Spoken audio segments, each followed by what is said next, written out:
Hello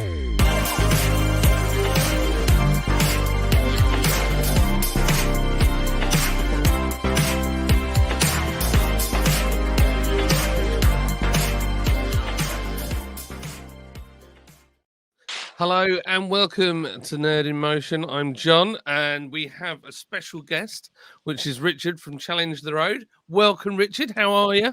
Hi, John. Yeah, very well. Very good. I kind of wrote Richard into this around lunchtime today, and really, this is all kicked off because I've changed my channel from being a brewery before, and I've got into cars, which is something that I actually, believe it or not, know more about than brewing. And basically, I did a video when I saw the level of car theft that was going on, and specifically Range Rovers.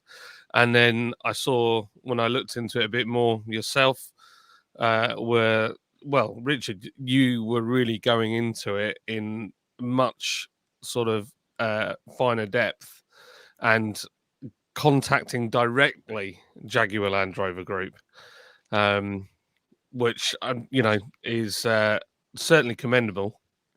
Yeah, I mean, I've even had calls with Jaguar tonight, actually.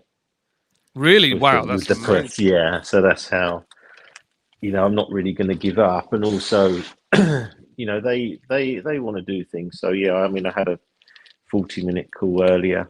I'm invested now, aren't I? I'm in it.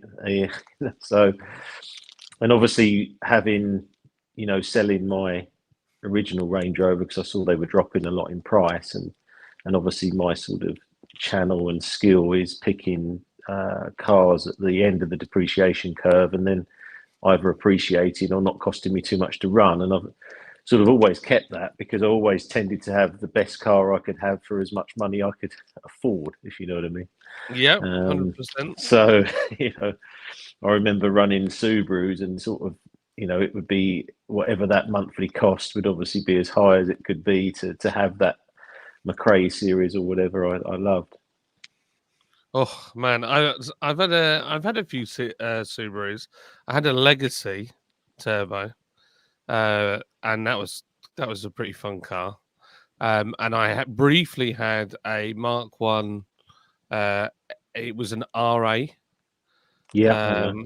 And like no wind-up windows, no speakers in the parcel shelf, thinner steel. That was a cool car, but it was a insurance write-off, and I paid. Right. Can you believe it? 1,500 quid for that car, and it was split mint perfect. It had been put together, back together really well. Anyway, I digress. We could talk for ages about the cars we shouldn't have sold, I'm sure. So basically, for those that don't know, and you might be tuning in now, there is a problem, and it is with Jaguar Land Rover products, but it is actually a wider issue, isn't it, with car theft, and the tools that are available and how easy they are to get into and take away. Now, I think car theft is nothing new. It's been around since there's been cars. But the issue has become, particularly with Jaguar Land Rover products, that now it's becoming almost impossible to insure them. Well, I don't know about impossible. It's just extremely expensive, isn't it? Yeah, well, just before I come on, I'm getting so many messages, and just before I come on, I was literally just reading one here saying that their insurance company have said that they're not going to renew their insurance on the product they have now. I could actually even just tell you which one that is. I think it's a Discovery. Let me just bring that up, try and have a look here. But yeah, that's the sort of level. Let's just have a look. Find it here. So the car is, it's a D350 autobiography Range Rover Sport. There's another one here, 2021. So I mean, that's definitely happening. I mean, we have seen people pay for a car in a showroom and then have an insurance figure of around 35,000 to insure, and then not take the car. So there's yeah. I mean, but I think it is getting better from what I'm Yeah. seeing. I've had so the video I done yesterday. I've had a lot of good responses. So people are saying that they're getting some good quotes, and they've sent me the quotes, and they're actually pretty good, because I think insurance is just going up and up anyway. I think that, the value of the car. Obviously, the theft problem isn't just Land Rover; it's Rolls Royce. You see that Rolls Royce Cullen's getting stolen. I'm in quite a lot of WhatsApp groups, and people are being asked to put 2 trackers on. 2 trackers? Some of the on the new Ferrari.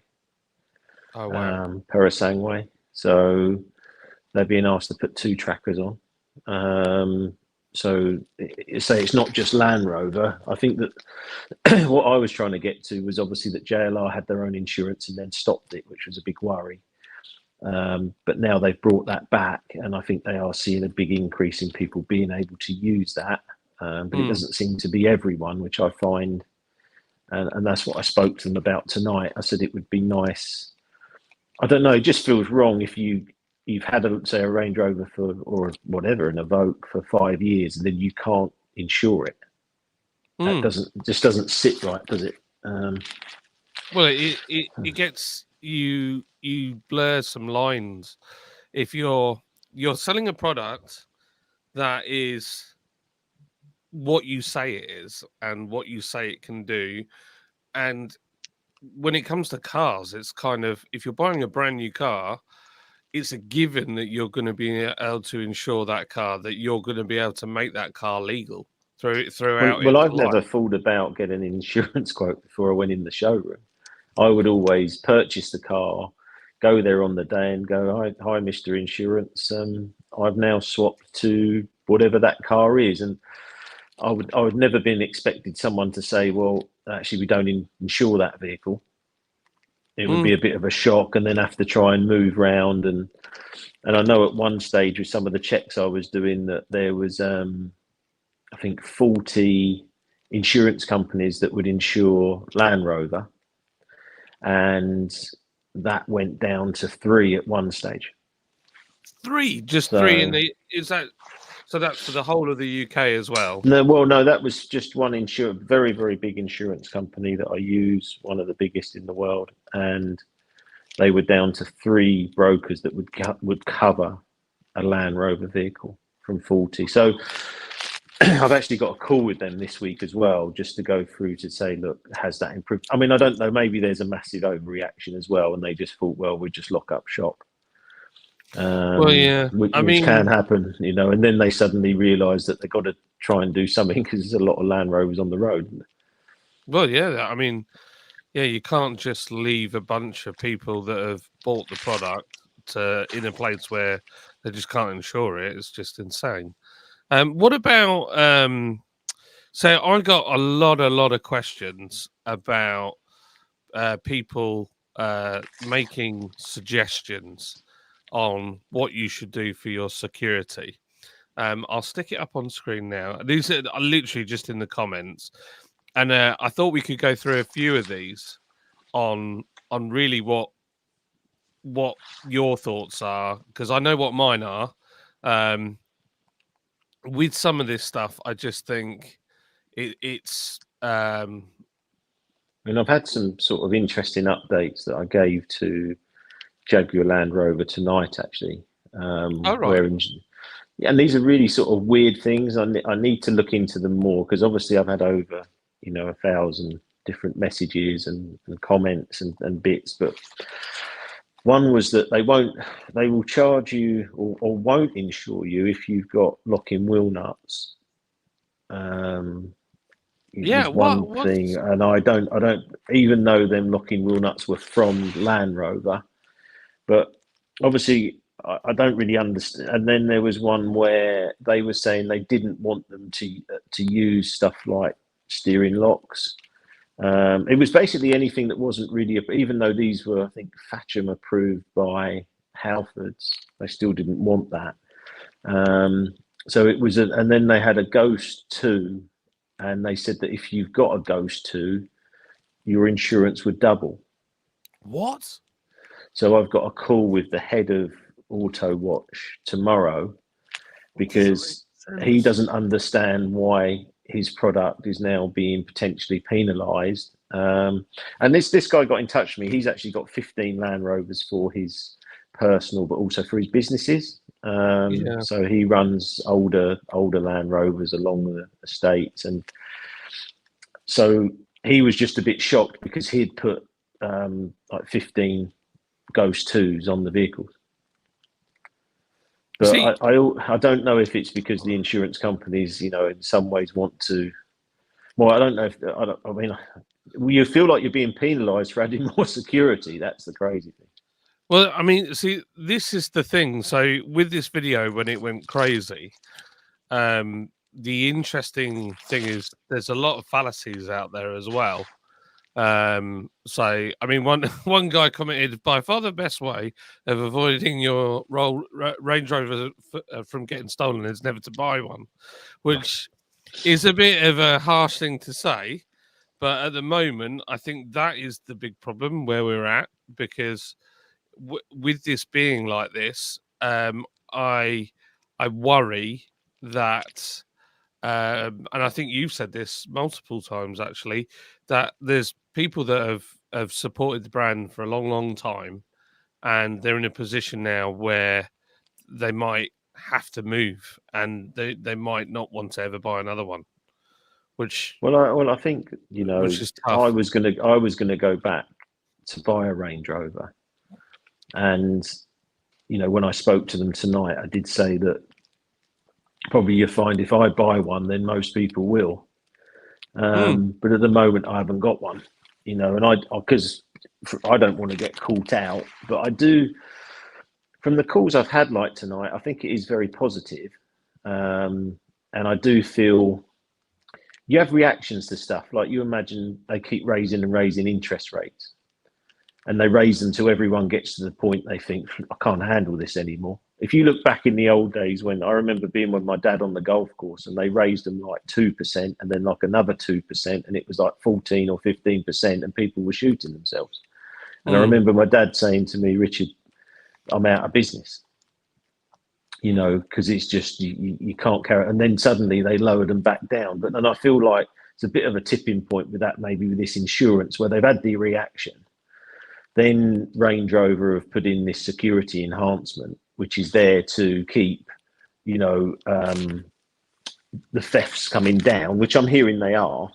So you have this massive overreaction from the insurance companies going, yeah, 15 grand, 10 grand, 8 grand. Then you sort of get through that period, and then it sort of settles down. Like interest rates now, people probably think, Christ, if their mortgage has gone from 1.5% to 6%, they're in a lot of trouble. But now they're sort of going, oh, well, we'll probably lower interest rates in a couple of months. And then obviously everyone thinks the world's a brighter place. Well, yeah, that is true. I mean, so I'll quickly go through some of these comments, and you tell me what you think. I certainly have my. I think you've kind of answered the question anyway, but this is Eddie Elizabeth Hitler, of all names, 3259. The best legal security measure you can have on a car is a simple on-off switch spliced into the fuel pump power line and hidden where only the owner can find it. Now, so many people have said that.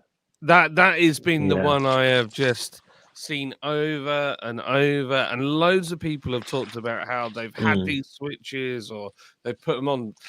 My answer to them is yes, you can do that, but on new stuff, a lot of the time, if you start doing things like that and then you try and start it, and for that one day you've forgotten to press that button, you'll throw a whole bunch of fault codes into your car, and it might not want to start after that anyway. And the other thing is, it's not insured. It will make no difference.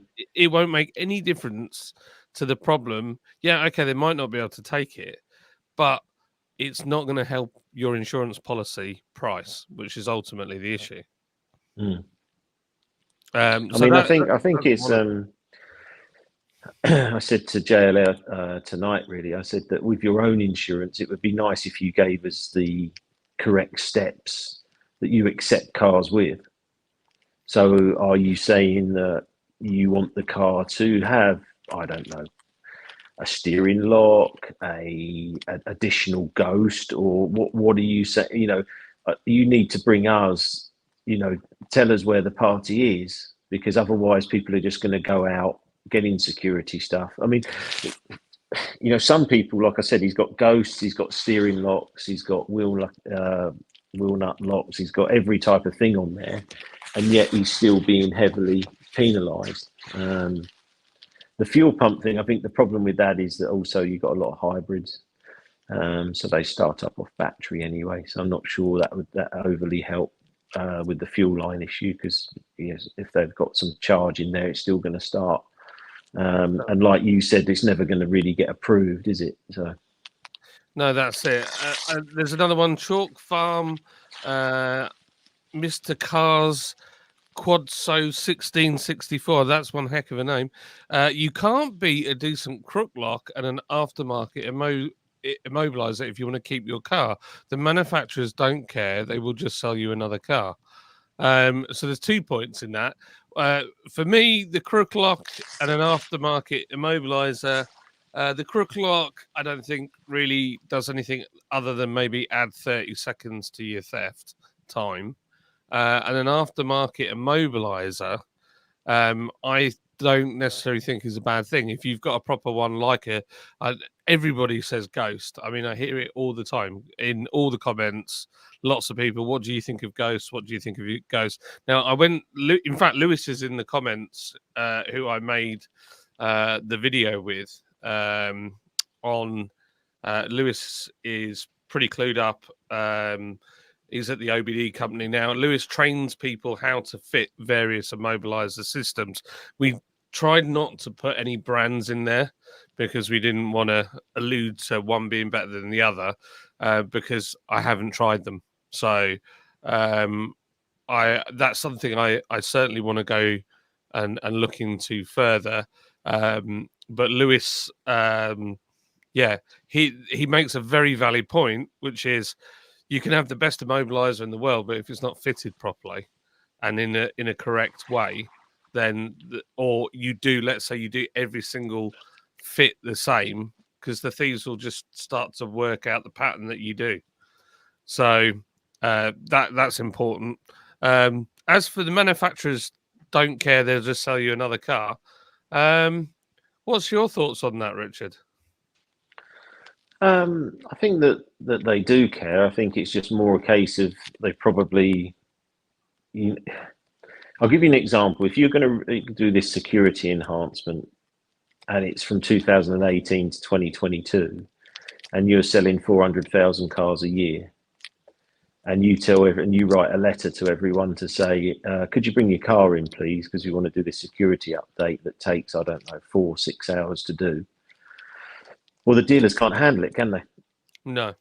So then you have all the backup of servicing. I think what they probably should do, and I, the conversations I've had, I would just say that it's recommended on your next service, because that way you would get through them in a structured way, and it's part of the service that you're incorporating. And then I would probably have said to the the owner that by the way, we've done this security enhancement on your vehicle to help you against keyless theft. But they're just sort of, things that I'm saying to them as a business person. That's how I would explain it to my customers, rather than at the moment where it's being done, but they're not actually telling you. So if you look at like my sister's Range Rover, had it done at the lab, but they didn't say anything. So then I said, I think you need to take it down there and get it done. And then they said, oh, we'd already done it. But maybe because they're trying to keep it quiet as well. But I just think it's sometimes if you hide things, then you can create more problems, can't you? Yeah, I think you're right. And I think if a well informed customer is not necessarily a bad thing.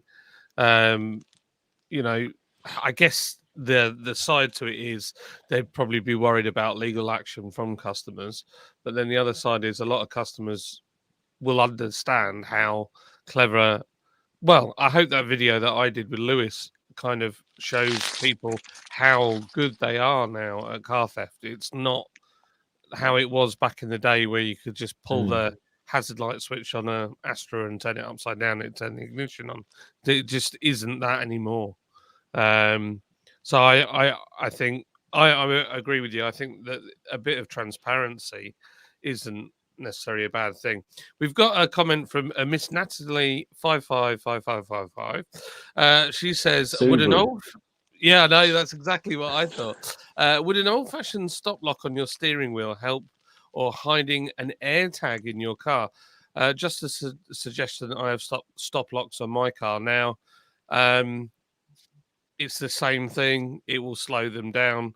The AirTags is what I'm in this comment. I'm really interested in because Well, I put that offer because obviously I'm a main partner for Apple, and I put that offer up because I'm in like a WhatsApp group with SME 150 and lots of different GT8 owners, and I offered them some AirTags, and they took lots, and I'm talking sort of 50 or so, and they put them all in their cars, and then I was just before that I was looking at articles in America where they're saying that law enforcement are recommending you have an AirTag.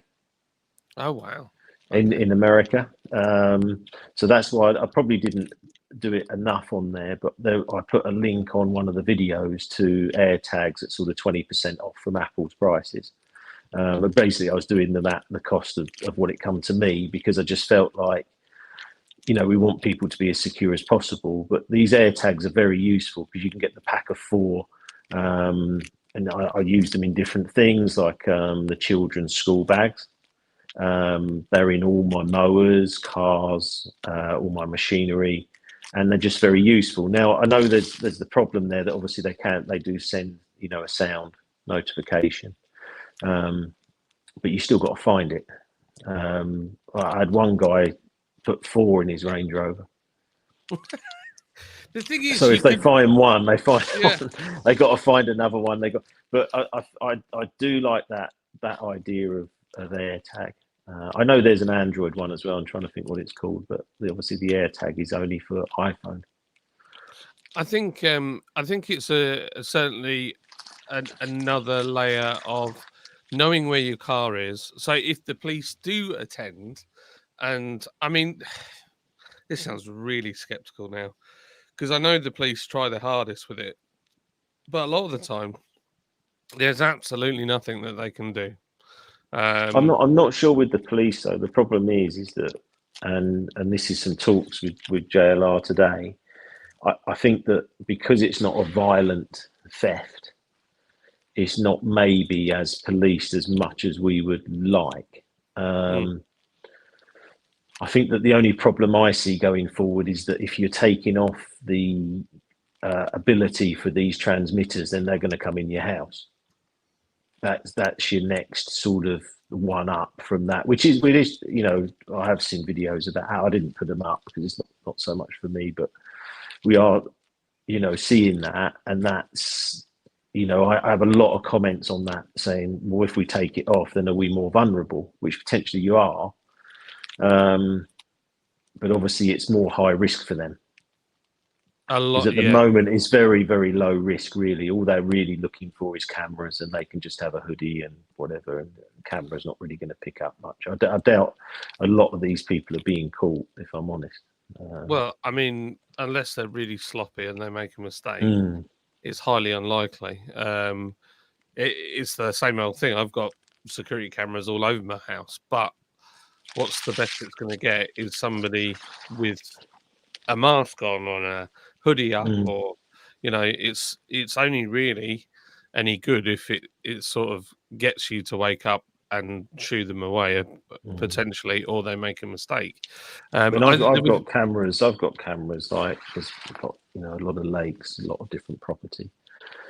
obviously I said to you before, I've got my own security guys full time with cameras, but we're using the air tags quite a bit. As I say, for all the machinery and all the bits. It's never going to be like 100%, but we do as much as we can. One thing I wanted to ask you about was I get a lot of comments about the steering lock and people saying that that is the best deterrent, but I know you said that they were quite easy to have a universal key or something, or when we spoke before. Yeah, so Lewis from the OBD company, he showed me basically the tools that they use. We didn't include too much on it in the videos, because the problem that you've got is, as much as I want to tell people what's going on, I don't want to fully educate maybe people that wouldn't get into Yeah, I it get you. normally. But basically, it's a small. There's various devices, so depending on brand, you can buy the equivalent defeat tool, and it's a little tool that you just push into the lock, and you can literally build the key in the lock and turn it. And Right, okay. if you these guys are good, they might go down to Halfords and buy 4 of these locks, and then they'll just sit there and practice until they're really quick at it, and that's it. So Well, okay, let's go through a scenario then, John. Let's just say, yeah, okay, well, obviously I'm not a thief, but let's just say I'm going to try and steal a Range Rover now. Okay. Because like when I said to my sister, can I borrow your Range Rover? She said, oh, you can't. I've got the keys. I said, well, I could go around and get some wire. And she was laughing. But so from my point of view, let's just say, right, there's a Range Rover and I've got the keyless go, but I haven't got the update. But I've put a steering lock on. yeah.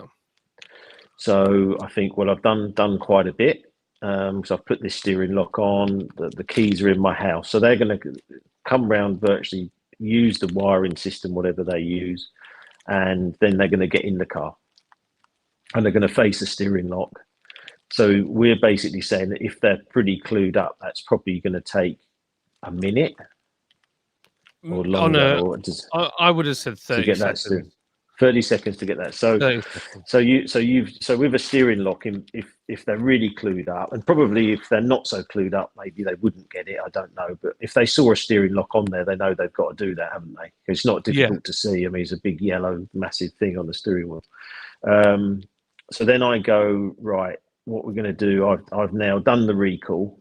Let's say I've done the recall, so the wires aren't going to work, and I've put a ghost on there. And I've got an S5 tracker. So now you're going to come in and you're going to go, right, I can't sense any signal. Yeah. So I've now got, where's their option? Is it to physically break in? No. Where do they go? No. So there's a particular tool that you can use. You take the cap off the door handle where the lock is. Yeah. And it's the same. It's exactly, it works in theory the same way as how it's building a key inside the door lock. And it's Would like the alarm go off? no. So No. Okay. it's a speed tool. So you like twist it, pull it until you build the key up. You unlock the key, you open the door, the alarm will go off, but it only goes off on a Range Rover or a Land Rover for about 6 seconds. And then you put that straight into the ignition. If there is an ignition, you can turn it. If there's no ignition, there's another tool then that you can either. But say I've got a ghost on. So now if you've got, you see now. So if that scenario was like ghost as well, you won't know there's a ghost on. So you've gone in through the key lock, and now you think you're going to start it, and there's a ghost on it. How long is that going to? Okay, well, so that's where I think with insurance companies, they should say, look, if you've done, I mean, we know that on ghosts is pretty low, the amount of thefts on there. But that's where I think the insurance should go. It should go, look, I mean, I was going to put a car in a car park and see if it would be stolen. That was my next plan. But I haven't got, I'm just trying to get someone to give me a Land Rover, not knowing my plan. But there's a car park I know near me that a lot of the Land Rovers were being stolen. So what the plan was to put a car up there, and then my security guys go up there, and we see if it gets stolen, and you go through the whole thing. So you do one that hasn't had the recall, then you get another one and see what happens. But I think I would just like to see insurance companies how can the premium double if you've got a Ghost 2? I don't understand that. And that's what I put on the video. I thought I want to understand it more. I want to get the guy from Ghost to talk to me. I want to talk to these insurance companies and just go, but how is it because this Ghost is getting more fallible? I don't know, that people are getting round them. Well, there was a comment on, because there's other brands out there apart from Ghost. Ghost seems we to got be Pandora was the other one. They got in touch with me. yeah, Similar thing. So the comment said that basically that you have this person commented saying that there is a tool available that you can push into the OBD port, and what it does is it pulls the starting procedure or the starting logs, and then from that they can work out what buttons you press. But then we kind of looked into that and we haven't found that to be necessarily a thing. Obviously the thieves will be looking at ways around these tools. They'll be looking for tools to get around these units, but as yet I don't know of any. I'm not saying that there's not those out there. I mean, the only other thing is, I wonder if the insurance companies are pushing for you not to do it because they don't want you to get into a confrontation. Could it be that? Yeah, and that's what I need to work. That's why I was a bit not wish-washy, but I was a bit like I need to find out what they mean. Like, why penalise you for locking wheel nuts? Yeah, that makes no So sense. that doesn't, because I don't understand that, because and then they'll penalise you for having a Ghost that you've paid for. So what is it, because it's going to take them longer? So like you say, there's more risk to you. I think the other thing is what have got to remember in this is that Tesla have got the lowest theft rates of pretty much anyone. If a Tesla Model S in, I think 2023, there was something like 3 or 6 stolen. And they have got that. I mean, it just seems crazy. It's a bit like, your phone having no locking to use it. Yeah, it is in real terms, and someone being. So I mean, you had obviously in the past you've had sort of the PIN, and then you had fingerprint, and then you had Face ID. But I think that a PIN, everyone's got these massive iPad screens now, or screens of some point in their car. If someone developed a PIN entry, I mean, I think Audi used to have fingerprint. I remember in the middle, because I remember like Alex Ferguson talking about it. Man, it was a fingerprint to use the phone. But if we just went to a PIN entry system through a screen, I think, which is what Tesla do, then that's pretty good. I don't know. You'd have to sit there quite a long time, and like you said, they haven't got long, have they? No, well, this is it, and I guess this is where I would say these various extra security things. If you're good, there's two kinds of thieves really. You've got the opportunists who are just like they're grabbing a car, they're taking it apart. Then you've got the ones that are organised that are stealing it for a particular job. Now, those guys are already casing cars out, so they won't just drive past and think, "Oh, that looks nice." They'll be actively looking for those cars. They'll be trying to spot them, and if they find one, then they will case you out. They'll work out, do you take your security seriously or not? Have you got a dog? They don't like dogs either. Somebody actually put in the comments, just put 2 big fat dogs in the car overnight, and that'll solve the problem. I got to admit, that'll front the life out of me. But I think as much as this looks add 30 seconds and that's all they do, it's still 30 seconds. So Mm. if there's two Range Rovers on the drive, one's got a disc lock on, one hasn't, or even if it says, this vehicle, you remember the stickers that used to come with Clifford's, Clifford alarms? I was just about to say that, like on my Escort Cosworth, I took Yeah, a photo of all the stickers because I was going to put the Escort with the Land Rover, because that was the car of the day that was being stolen all the time. And I kept saying, well, why, if Ghost is so good, why don't we have Ghost stickers? exactly. And I Do you know think what I mean? Like, I it would, don't quite understand it. It's I, like you put yeah, CCTV cameras up, and you put cameras are watching you. You don't not put them there. But yeah, it's a weird time, and I think also remembering like the guys I think taking them are actually quite bright.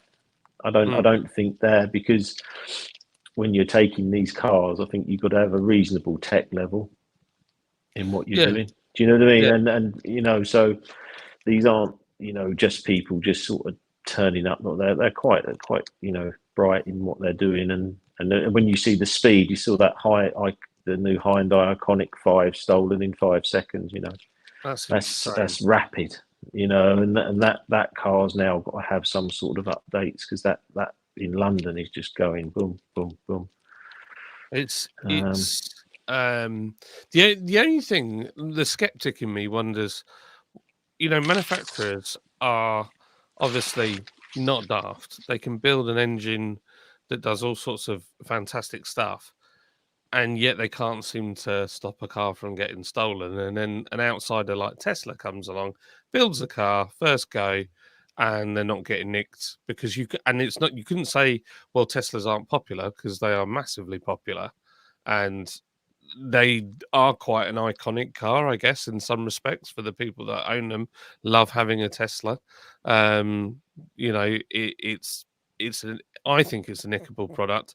So the skeptic in me says, like, they're letting this happen so that they can introduce a more heavy-handed approach to it. So biometrics, facial recognition, pins. They were talking about recently about having breathalyzers fitted to cars and all this kind of stuff. And it's well, that's happening, isn't it? I mean, if you look at, there's the speed limiters go on the cars. Whatever car will have a speed limiter. You'll be tracked. That is all. That's why I keep a lot of the older cars. From next year, I think you've got to have the auto sort of lane, which I really don't like, where it drags you back into the lane all the time. I think that's dangerous. That is automatic on cars, I think now, isn't it? honestly, I had an experience in a Defender. A friend of mine, a really good mate of mine, he's got this lease plan with JLR, where you pay a monthly subscription. You can just go and get whatever is available from the dealer at any given time. And he's currently driving a Defender because his son is absolutely mad on them. And we went up to RAF Leeming to watch the fighter jets at night do their York Nights training. And on the way back, we're driving along, and we're wiggling, like every so often it start wiggling. And I said, David, will you stop wiggling the car? He goes, it's not me. It's the auto lane thing is trying to keep us bang in the middle of the lane. Yeah. And on a high-sided vehicle at 70 miles an Mm. hour with your kids in it and being such a short wheelbase, it's not a lot of It fun. should just be like a vibrate on the steering wheel. It shouldn't jerk. I mean, I've been in it for crikey. What's that? Because a lot of the times, you might be driving along and you decide to change lane, and there's no one there, because I think sometimes they're underestimating. We have got eyes and we have got senses, and we still got to drive the car. And I know they're putting in all the systems, but sometimes, I mean, obviously they're now approving the sort of self-drive in 2026. In the UK, I don't know if you saw that announcement. Yeah, I There's saw that. quite a lot of stuff going on. Makes me And nervous. yeah, I mean, I don't know how many accidents I might have saved by using my eyes, a lot, or got out of the way. And I know these systems are supposed to help, but sometimes I can't see everything that's going on. No. Um, We've got somebody interesting in the chat. Welcome, Brad. So Lewis was just saying that the new security update has already been bypassed by that JLR have created. And Brad, this guy Brad says, I've also heard that the new update has been bypassed. Disclosure: I'm a design engineer at AutoWatch, working specifically in the Ghost Immobilizer. So wow, welcome. So we're That's saying crazy. it's been bypassed already. Yeah. I can't quite read it on my phone, but yeah. So that's yeah. And then he said there are ghost stickers. Every unit comes with 2 official stickers. Many customers don't want it advertised. But that's what I don't quite understand. Is it, why wouldn't I mean? I would probably put the stickers on just because I think, well, if you're coming on my drive, then you've got to know, because if you've got to know something a bit about Ghost, because how many people have got Ghost now? If you're looking at 100,000 units plus, you're going to have to probably be set up for it, I suppose. I don't know. You just got to give him as much hard time as possible, I guess. Mark Jones, friend of mine, and Paul's Beer Reviews, another mate of mine, they said, I'd just use an exorcist, and then Paul says, all the Ghostbusters. I think neither of those would help you with this problem at the moment. Yeah, I think it's all about right now is, I think you're right in what you're saying. We've 100%, which is we need to work out from the insurance companies why they're not liking these items and what's the reason behind it. I mean, the cynic in me says it's because they want somebody like Ghost, AutoWatch, sorry, to be paying a subscription to them for Thatcham approval or whatever it is. Isn't AutoWatch? Am I imagining this? Aren't they a South African company? Yeah, they are owned by a South African guy. Yeah. Yeah, so I would have thought of all the people in the world that would be pretty clued up on car theft, given Yeah. that South Africa is like the Wild West when it comes to cars going missing, that they could learn a thing or two from these people. And why are those systems not, or it just, I mean, Well, I think we need to know the rates of theft really. If the guy can give us, like, I think that, did I say it was 13 in 100,000? I mean, that is exceptionally low, isn't it? So, but is that increasing but yeah, I mean, like you said, I think we just need to know from the insurance company whether it's Faction approved or what. It just needs to work. At the end of the day, I mean, the one I had, I think, was called the S5 tracker. S5 Pro track was the one that Thatcham is approved. But I don't know if that has a similar thing to Ghost built in. So that was the one that the insurance companies will approve, again, because it's Thatcham. Yeah, well, I mean, I'd love to get a trip down to Thatcham and see what they do. I'd be absolutely fascinated. And what is the criteria and how is the criteria run? And what do they do? And if the new Land Rovers aren't being stolen, if you look at the last reports from Land Rover, and like Jeremy Clarkson's review in the Sunday Times, he said only 3 new Land Rovers have been stolen. So what's different in the new one to the old one?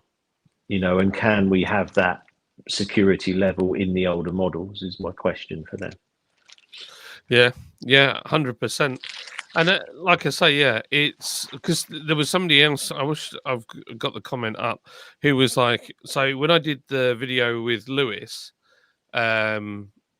he was like, I'm just skeptical that there's any cars getting stolen. I've got lots of friends with Range Rovers. None of those are getting stolen.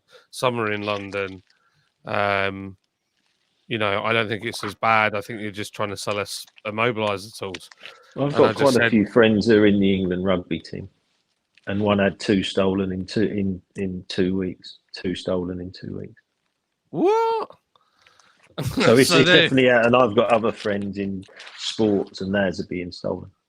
Oh my gosh. So that was where I think a lot of the video with the views was quite big because it went within their WhatsApp groups to sports people, and of course then it sort of took off a bit. But yeah, it's and then they've got to think about what they're going to actually use going forward, because it is a really cool car. There's no doubt about that. So I'd love to be able to afford one. but you they are might really be able to soon. Yeah, well, at this rate, it'd just be a show pony though. I'd have to get a truck and a trailer just to pull it around because I couldn't insure it. Brad's put that's what I've been told by installers who know the situation on the ground, not substantiated claims at all. Then Lewis from the OBD company, I heard that 3 cars have already been stolen after JLR update. People don't use stickers as you're allowing your criminal to prepare for theft of your car. 9 times out of 10, no damage is caused opening the car. Well, yeah, I mean there is that. Mark's off. See you later, Mark. Have a good one. Have a good one. Yeah, I don't know. For me, if I had one, I would. Well, the problem is now, John, that if you've got a Land Rover, I'll give you an example. Say you've paid £70,000, I don't know, a year ago, and now your car's worth 30. You've got to think, and now you can't insure it. You're going to be pretty peeved, aren't you? So it's just trying to see. All I'm trying to do, sort of wrap up where we are. But from my point of view, I want to make sure that the JLR product is the best for the customer, and that people can retain insurance of their vehicles, or more third-party insurance companies come back to the market at decent rates, because once the insurance comes back, then the depreciation starts to go, because then you've got more people, more buyers, more people staying in the brand. So the key, as I said, my skill is picking cars at low depreciation rates, and that's where I would like to see it, because we don't want to see. When we spoke before at first, I could see these cars going down to like 10 grand, because what do? Who wants to pay £10,000 a year? There's no, you got so hopefully now we will see a turn, and also I think if we're seeing the theft rates now drop because more of these security enhancements are being done, then maybe we're going to turn a corner in 24. Yeah, well, that would be nice.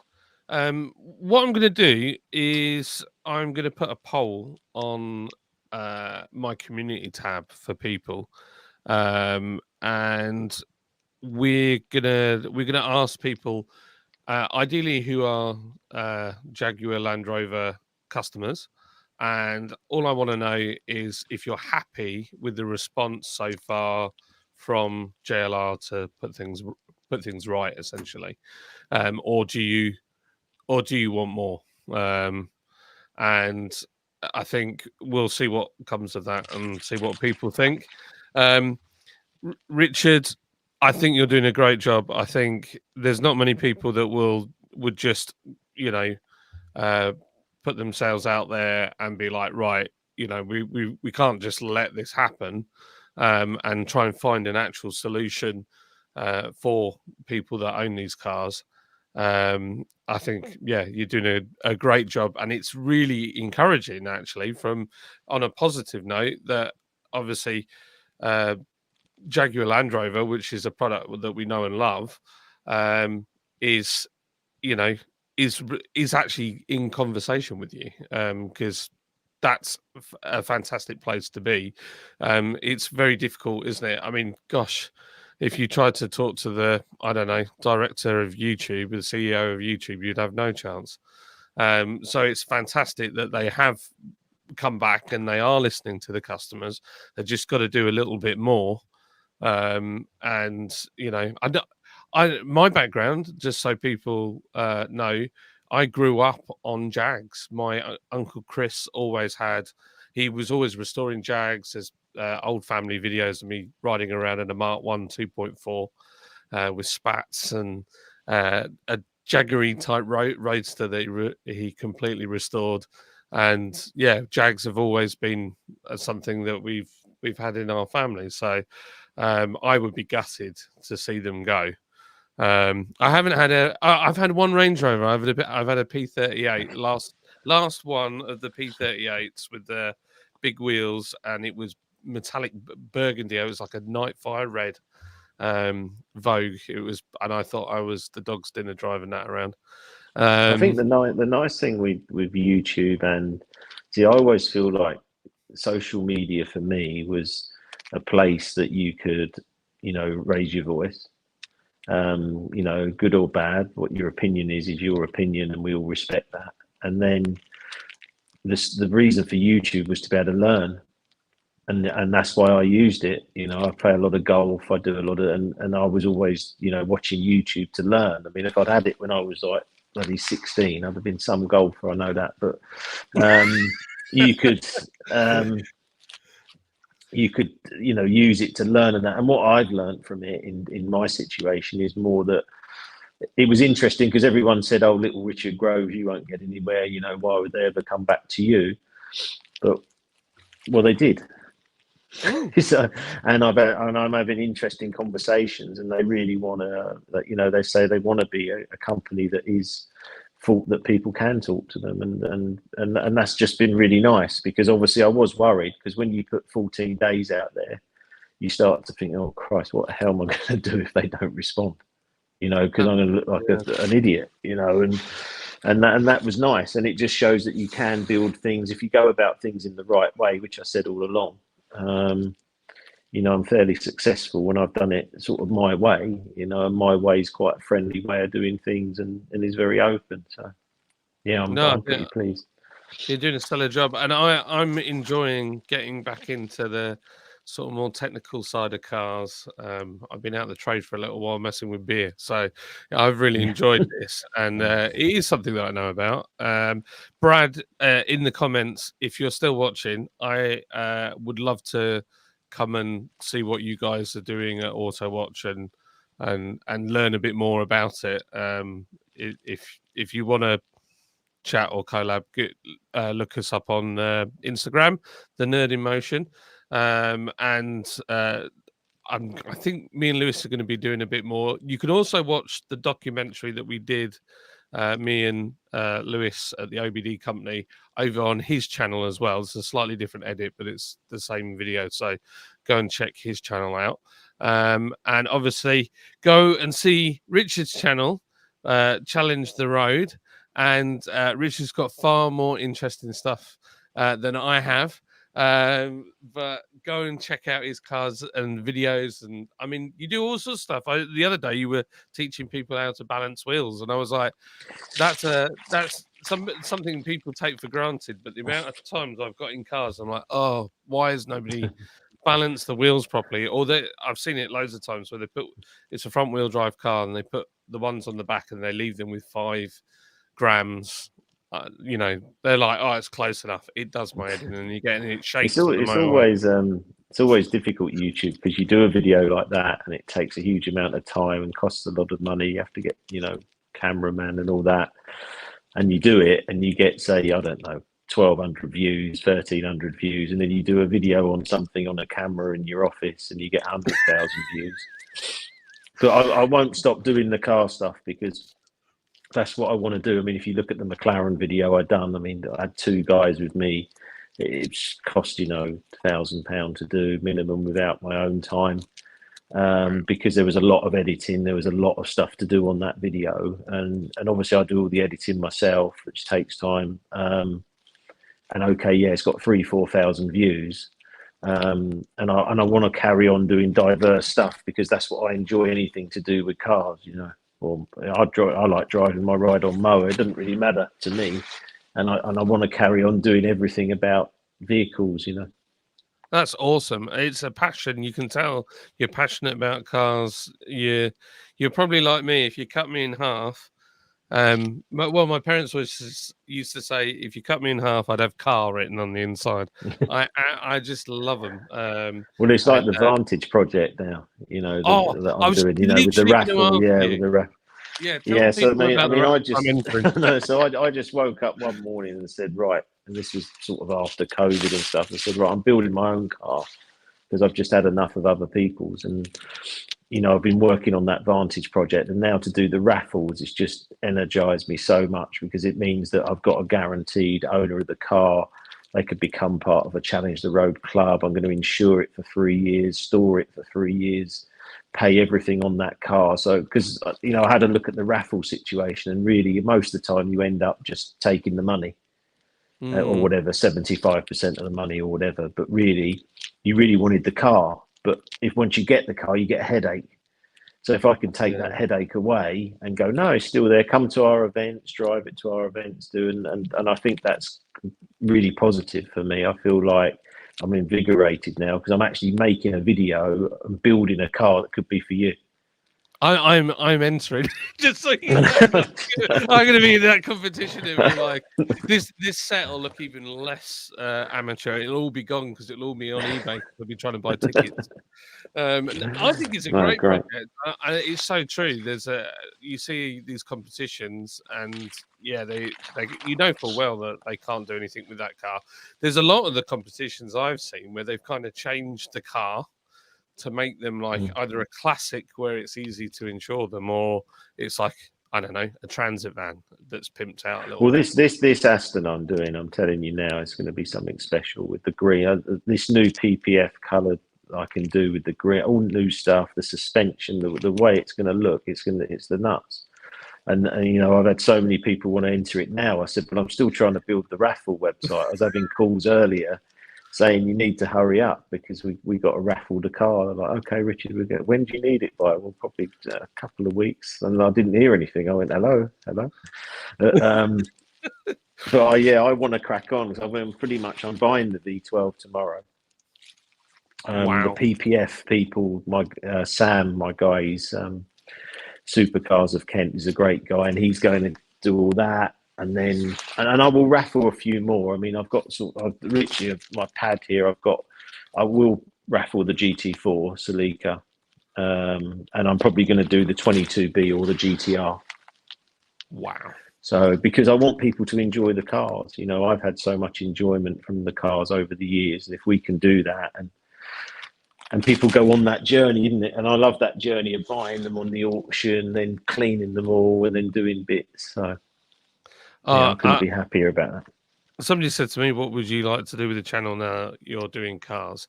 And I said, in the perfect world, if I could do this full time, have a little workshop with a 2-post ramp and be just getting the cars in that I really love and prepping them, enjoying them. And I even thought about doing something on a much smaller scale than what you're doing. But trying to get those cars, that maybe they're a bit unloved. So like a little Citroen C1 that's had a bit of a bump and it's a bit raggedy, and just sort it out and then give it away to people that are like maybe struggling, or they're single parents, or and they need a car, and you can just say, hey, there's your car sorted. We've given you one. It's all serviced. There's nothing wrong with it. Off you go. That's something I'd like to do. And it's not a complete, like, you're making dreams come true, and I'm just trying to get people around. so it's like a completely different end. But whether it gets to that, I don't know, because I might this early journey for me. So well, it's trying to do things you enjoy. It's very important. I've always had, my businesses have always been around what I enjoy, and it's given me, the lifestyle that I want in fishing, cars, and also, I've picked up my children from school since they started.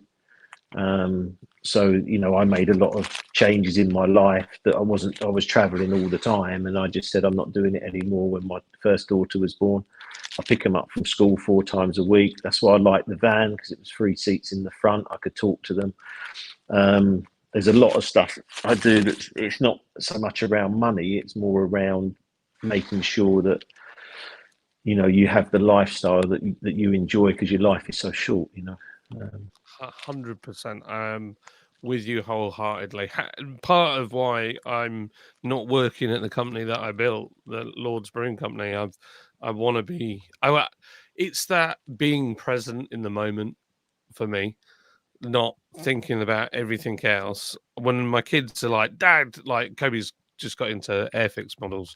Dad, can we go Right. to the shop down the road? There's a shop called Flight Store .com, which is, and they had the most amazing shop with, if you're an aviation geek, there is anything that you can think about aviation is in there.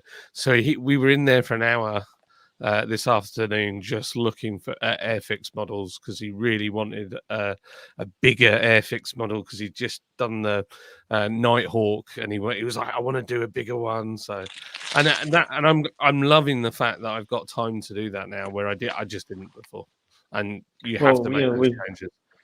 with my staff, instead of giving them more holiday, I gave them more well-being days. But they are then publicised to the rest of the team. So like it was really nice before Christmas. They gave them 4 extra well-being days, and one of my staff went to the bank, opened a bank account with his son, got his school clothes. He's going to secondary, and that was his well-being day.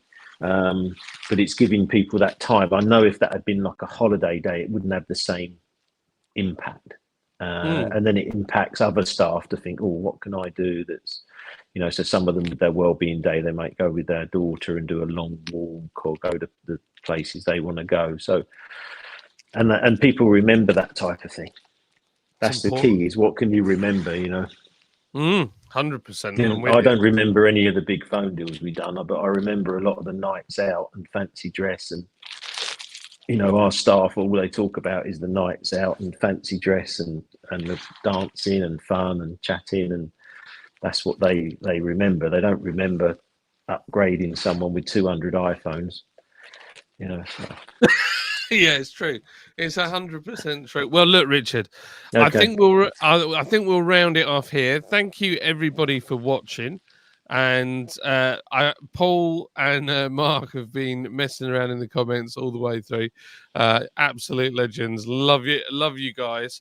They've been with me from the beginning.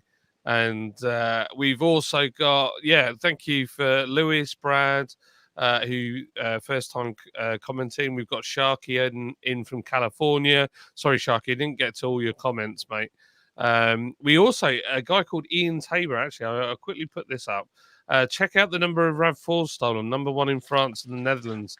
Interesting you should say that. I spoke to somebody on Sunday he is a fraud investigator for insurance companies, and he was asking me, he watched my video and he was like, I had no idea how easy it was, and could you have a quick look at this video in which a Toyota was being stolen in seconds just by pulling something from the headlight area under the wheel arch, which is why they're all going. It's the headlight control unit has CAN bus wires, so it's a big problem.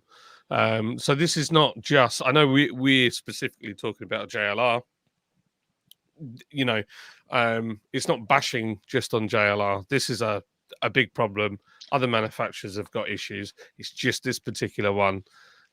It's been an issue with the insurance companies, and I'm sure we'll start to pick up the other ones soon. Anyway, thank you everybody for watching. Thanks, John. Cheers, Richard. You're an absolute legend. Goodbye. Okay. See you again soon. Bye. Bye. Bye.